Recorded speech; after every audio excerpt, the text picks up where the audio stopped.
bienvenidos a la línea del derecho, información que educa. ¿Qué son los derechos humanos? Son aquellos derechos inherentes a todos los seres humanos del mundo. Estos no distinguen de nacionalidad, de lugar de residencia, sexo, color, religión, lengua, origen nacional o étnico. Todos los seres humanos tenemos los mismos derechos, sin discriminación de ningún tipo. Estos derechos son interrelacionados, inalienables, interdependientes e indivisibles, salvo en determinadas situaciones, y aún de esta forma llevan las debidas garantías procesales. Pero, ¿y cuáles son estos derechos humanos? Bueno, para explicar esto, pasemos con los licenciados Brandon y Manuel, quienes nos dirán nuestros derechos humanos. ¿Los escuchamos, colegas? Con mucho gusto, Ángel. Efectivamente, algunos de nuestros derechos son derecho a la vida. Toda persona tiene derecho a que su vida sea respetada. Derecho a la igualdad de género. Tanto como mujeres como hombres tenemos los mismos derechos. Derecho a la igualdad ante la ley. La ley deberá atender circunstancias propias de cada persona en condiciones iguales. Derecho a la libertad de expresión. Las personas pueden expresarse libremente sin dañar a otras. Derecho a las creencias religiosas. Las personas pueden creer y cambiar de religión, además de practicar libremente ceremonias religiosas. A continuación, el licenciado Emanuel nos seguirá compartiendo algunos de nuestros derechos. Adelante, compañero. Con gusto, licenciado. Continuaré con los siguientes derechos humanos. Derechos sexuales y reproductivos. Toda persona tiene derecho a que su identidad de género sea respetada y a ejercer su sexualidad con plena libertad. Derecho a las personas con discapacidad. El Estado se ve obligado a proteger, promover y asegurar los derechos de las personas con discapacidad, asegurando su inclusión a la sociedad con un marco de respeto e igualdad. Derecho a un ambiente sano. Todas las personas tienen derecho a gozar un ambiente sano y ecológicamente equilibrado para su desarrollo y bienestar. Derecho al trabajo. Brinda seguridad económica y material, además de poder acceder a otros derechos, como la alimentación, la educación, la salud y la vivienda. Y por último, pero no menos importante, el derecho a la educación.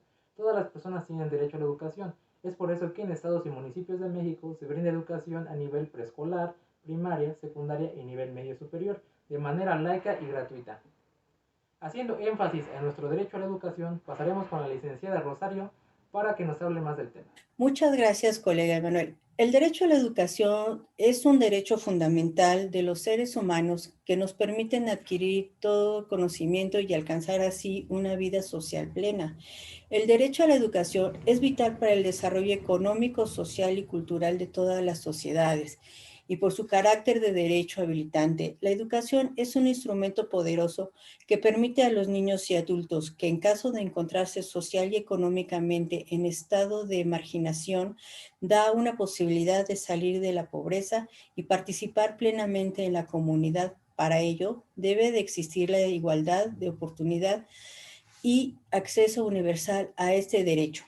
Por ello, este marco legal, los Estados miembros y la comunidad internacional da una gran importancia con mira hacia la realidad, el derecho a la educación. Ya hemos hablado del derecho a la educación y un poco de su utilidad, pero realmente, ¿qué es la educación en sí? Para este tema llamaremos a la licenciada Itzel. Con mucho gusto, licenciada. Se le denomina educación a la facilitación del aprendizaje u obtención de conocimientos, habilidades, valores y hábitos de un grupo humano determinado. Se da por parte de otras personas más versadas en el asunto, utilizando diversas técnicas como lo son la narración, el juego, el debate, la memorización, la observación y la investigación. La educación es un proceso complejo en la vida del ser humano que ocurre fundamentalmente en el seno de la familia, en este caso desde su nacimiento hasta sus distintas etapas de la vida escolar que transmite el individuo, las cuales abarcarán desde el jardín de niños, la universidad y entre más. Sin embargo, no solamente el conocimiento de las ciencias y los saberes es educación, también son las tradiciones locales, las creencias familiares o los modos de conducta heredados, dando una gama de conocimientos que hemos acumulado en nuestra vida. A continuación, le damos la palabra a la licenciada Regina. Con gusto, Itzel. Alrededor de la historia, muchos han dado opiniones acerca de la educación. Sin embargo, solo algunos han dado icónicas frases que posteriormente pasarían a la historia. Por ello, hoy les estaré presentando algunas de esas frases y sus pensadores.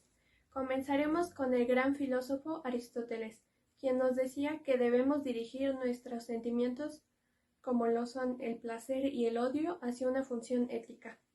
Seguimos con Immanuel Kant, que nos decía que debemos tener por objetivo el desarrollo del hombre a través de la naturaleza. Posteriormente tenemos a Rufino Blanco, un español, quien nos decía que la educación es parte importante de la evolución del hombre, así como racionalmente él es conducido a través de las facultades específicas para su perfeccionamiento. Por último, tenemos a Fernando de Acevedo, quien nos decía que la educación es un proceso mediante el cual debemos transmitir cultura y tradiciones de generaciones en generaciones. Para continuar, pasaremos con el licenciado Hugo, quien nos hablará acerca de algunas de las corrientes de la educación. Claro que sí, Fabi. Algunas de las corrientes de educación que podemos encontrar hoy en día son las siguientes. La pedagogía de liberación o crítica, una de las obras fundamentales del brasileño Freire, quien propuso un cambio en el proceso de aprendizaje de los alumnos mediante el análisis crítico y reflexivo del mundo en el que se vive. La pedagogía cognitiva está orientada en la ciencia cognitiva, un movimiento desarrollado desde 1950 que influyó tanto en la ciencia como en otras disciplinas sociales y de humanidades. Asimismo se encuentra la pedagogía conductista. Tiene como fundamento los estudios realizados en psicología por Pavlov y Watson, famosos por remarcar el vínculo entre sus propuestas de la teoría conductista. La pedagogía constructivista. De acuerdo en esta corriente, el conocimiento no se descubre, sino que se construye. Por ello se considera como verdadera a la enseñanza que ayuda al desarrollo de la persona, y en función de la cual se puede explicar y valorar cada aprendizaje particular. En estos momentos, nuestras colegas Katia y Berenice nos hablarán acerca de algunos autores de la educación. Un gusto, Hugo. Los siguientes autores tienen su historia y grandes aportes a la educación, como lo es Jean Piaget, quien detectó que hay muchos escenarios alrededor del desarrollo, como del aprendizaje de los niños, así como sus 4 estados cognitivos, los cuales son el estado sensorio-motriz de 1 a 5 años. Las operaciones concretas son de 7 a 11 años y las formales son de 12 en adelante, lo que esto nos da un mejor desarrollo cognitivo. Jacques Rousse aportó una de las importantes claves, la cual fue diferenciar entre niños y adultos.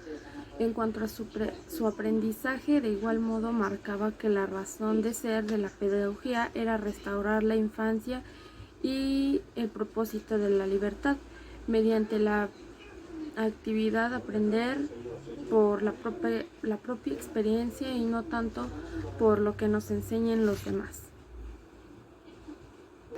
Paulo Freire sostiene que la tarea de enseñar no puede reducirse a la transmisión de contenidos, sino que los docentes deben comprometerse tanto como ellos como los alumnos, ya que estos en su entorno social y cultural. Kant habló también de la educación como una perfección entre el ser humano y también como un arte, se podría decir, para una pretensión central. Por el momento, para continuar con estas grandes mentes, le cedo la palabra a mi compañera Katia. Un placer, Berenice. Para complementar la información de mi colega, también hablaremos de los aportes de Aristóteles. Para él, la educación sería de carácter material y solo la relación cualificada entre individuos podría hacer que llegara a ser un hombre de bien. Pitágoras decía que la educación podría moderar el alma ante las dificultades en la vida de un individuo, mientras que Lev Vygotsky y su teoría sociocultural marcaba la función de los adultos o compañeros más avanzados, la cual radicaba en el apoyo, la dirección y la organización del aprendizaje menor. María Montessori Pensaba que la mente de los niños posee una capacidad maravillosa y única, la capacidad de adquirir conocimientos absorbiendo la vida psíquica. Para culminar esta sección, nuestra compañera y amiga Regina nos hablará de la educación en el hogar. Muchísimas gracias. Para finalizar, me gustaría comentar que muchos padres consideran la educación en casa. Pero, ¿qué significa esto realmente? La educación en el hogar por sí sola es una expresión cargada de significados como comodidad, calidez y descanso, que se acopla a los nuevos enfoques pedagógicos, para los cuales la educación ocurre en su propio hogar. No se educa en abstracto, se educa para intentar mejorar la sociedad y forjar personas capaces de vivir en ella. Y algunos de estos aprendizajes que podemos generar son como aprender a conocer, que los niños forjan una capacidad para interpretar el mundo a través de sus principios y ciencias básicas. También el aprender a hacer les formará capacidades para aplicar conocimientos a la solución de problemas cotidianos. También es el aprender a convivir. Les impregnan los valores y el respeto y la convivencia. Y aprender a ser autónomos y autorregulados, lo que significa educación a lo largo de la vida. Les queremos agradecer a todos por su atención y recuerden que el conocimiento brinda la oportunidad de un cambio. Por eso los queremos esperar en la siguiente entrega de la línea de derecho en Información que Educa.